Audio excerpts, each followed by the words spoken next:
She wants to remain on her dad's good side, but we all know Yeah. that her and her husband are always come first in her mind. She's going to be concerned about her reputation. She's going to be trying to weave some story, and unfortunately, I don't think that that's going to add up for her in the end. Yeah, so she really is a billionaire thanks to the Saudis giving her husband a big check. Tim, I mean, the boys can't make their father love them, no matter what they say in their testimony. That's just a thing. But how much do you think that Ivanka, who, Donald Trump has talked about her like he's kind of married to her, which is really creepy and gross. How much do you think her testimony destabilizes him mentalement? He prizes Ivanka. I think he sees her as a sort of Aryan trope that he can parade around, and it represents what he thinks is the best of his own gene pool. He's been over the years embarrassed by his boys.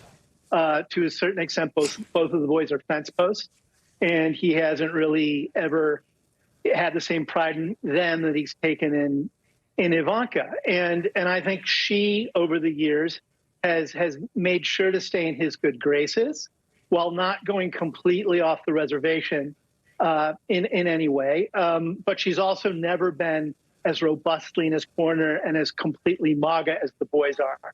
And what you have here now, I think it's interesting that her testimony now has been delayed to come after his, because she's going to have to listen to what the boys say and find out what the boys say, and then what her father says, and then there's going to be documents. And I think the prosecutors are going to paint her into a corner factually. It won't really matter what her allegiances are or how she wants to play her father's graces. She's going to have to figure out whether or not she wants to perjure herself in a courtroom, and whether or not the fact pattern is just completely damning in her own role that Donald Trump and his sons and she have all played, which is to routinely and artificially inflate the value of Trump's holdings, or to deflate them in order to cheat the tax man or goad banks into lending him money, depending on what their preferences are. And those are essentially the two things that are in play in this court case. And Ivanka now becomes a material witness, which I don't think she wants to be.